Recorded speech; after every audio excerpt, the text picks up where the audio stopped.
જય શ્રી કૃષ્ણ બધાને. તો કેમ છો બધા? આશા કરું છું કે બધા મજામાં હશો. તો જો ફ્રેન્ડ, આજે સાંજની રસોઈમાં રોટલી બને છે અત્યારે, અને આપણે ભીંડીનું શાક બનાવવાનું છે. તો જો ધોઈને સુધાર લીધી છે. અને આપણે અહીંયા પેલા રોટલી બનાવી લઈએ, બસ 2 રોટલી જ બાકી છે. બાકી રોટલી બની ગઈ છે જો. રોટલી કરી લઈએ, પછી આપણે કરશું શાકની તૈયારી.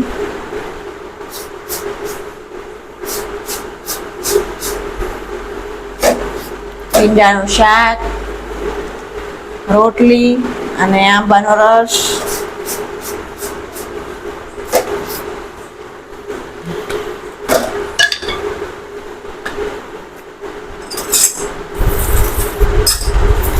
તો આજે અમારે અહીંયા વરસાદ આવ્યો હતો, ઘણો બધો બરફ પડ્યો હતો, કરા પડ્યા હતા કરા. હજી લાગે છે કે વરસાદ આવશે, 3-4 દિવસની આગાહી છે. તો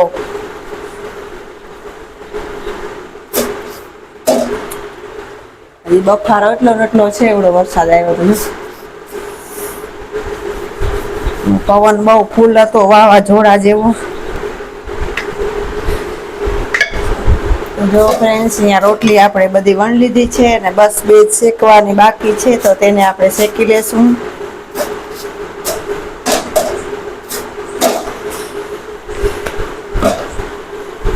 ત્યાં સુધી આપણે અહીંયા ગેસ ચાલુ કરી લેશું.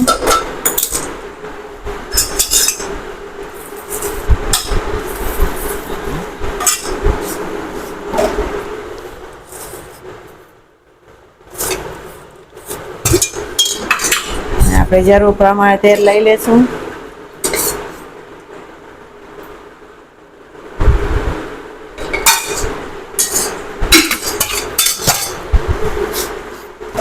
હવે આપણે તેમાં રાઈ ને જીરું નાખીશું.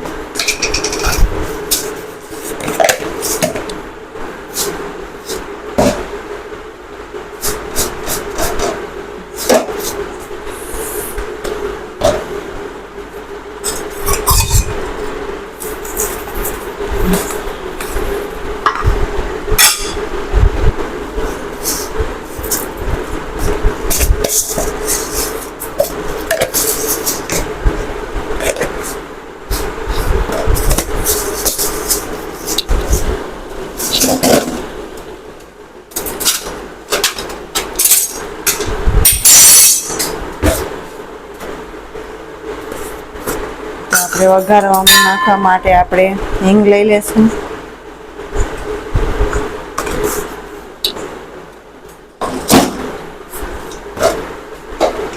સૌથી પહેલા તો આપણે ભીંડાની આપણે લાળ બારીશું, તેલમાં એને સસરાવીશું બરાબર.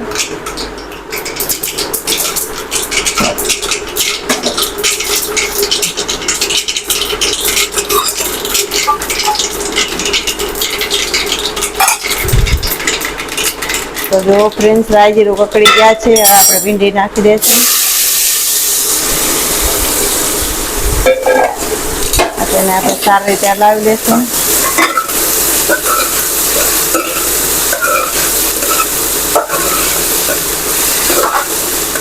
જો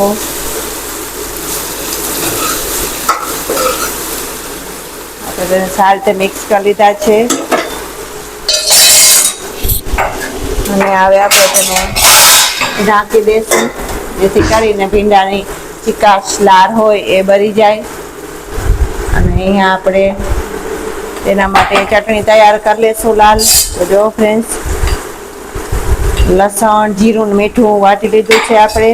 હવે તેમાં આપણે હળદર નાખશું જરૂર પ્રમાણે.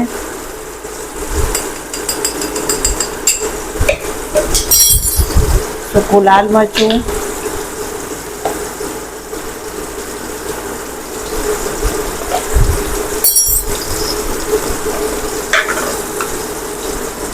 ધાણા પાવડર, અને આપણે સારી રીતે તેને મિક્સ કરી દઈશું.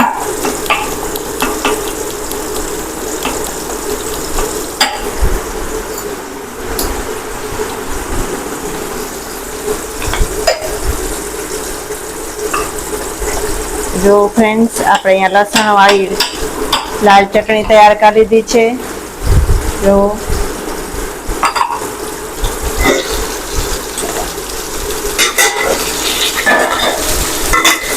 ભીંડાને આપણે વચવચમાં હલાવતા રહીશું.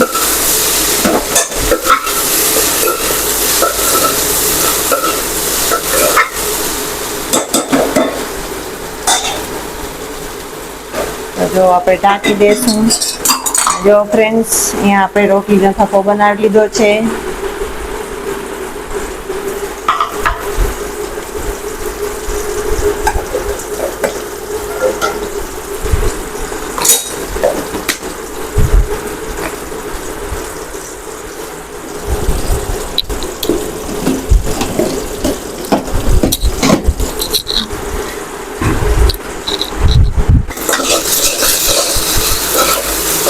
જો ફ્રેન્ડ્સ, હજી થોડીક વાર આપણે તેલમાં સાતળી લેવા પડશે, જેથી કરી અને ભીંડા બરાબર ચડી જાય અને ચીકાશ એમાંથી દૂર થઈ જાય. તો હજી થોડી વાર માટે આપણે તેને સાતળી લેશું.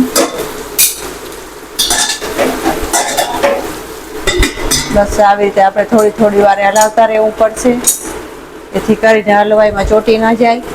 અહીં ધ્યાન રાખવું પડશે, નકર શાકનો ટેસ્ટ પણ સારો નહીં આવે. એટલા માટે વચવચમાં આપણે હલાવતા રહેવું પડે.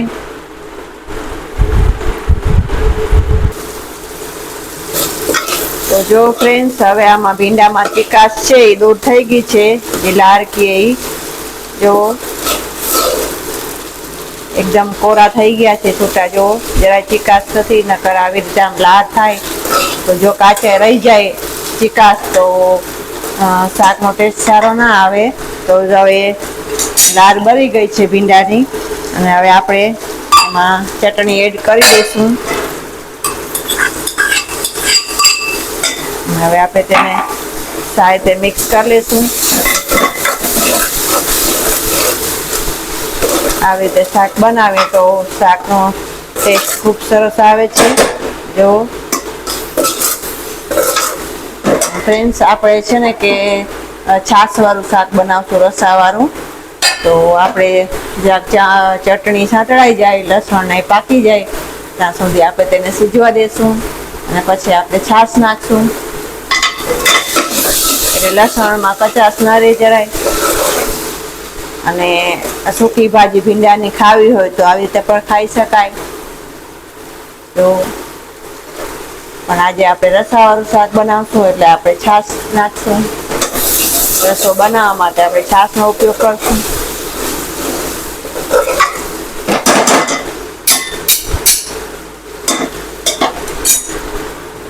તો જો સરસ મજાની સુગંધ આવે છે હવે શાકની. એનો અર્થ એ થયો કે હવે બરાબર ચટણી અંદર સંકળાઈ ગઈ છે સરસ મજાની. જો હવે આપણે તેમાં છાશ નાખી દઈશું. રસો જે પ્રમાણે કરવો હોય એ પ્રમાણે આપણે છાશ નાખીશું અંદર.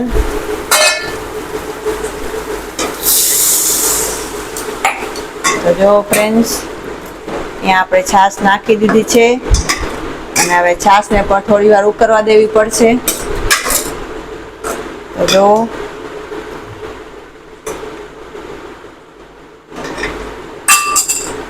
હવે થોડી વાર માટે આપણે તેને ઉકળવા દેશું.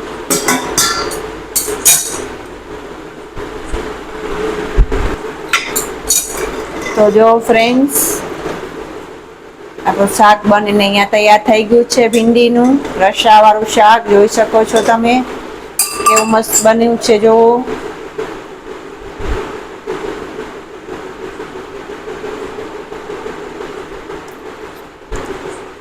તો ફ્રેન્ડ્સ, આશા કરું છું કે તમને અમારો વિડીયો પસંદ આવ્યો હશે. તો ચેનલમાં નવા હો તો લાઈક અને સબસ્ક્રાઈબ કરવાનું ભૂલતા નહીં. જય શ્રી કૃષ્ણ બધાને.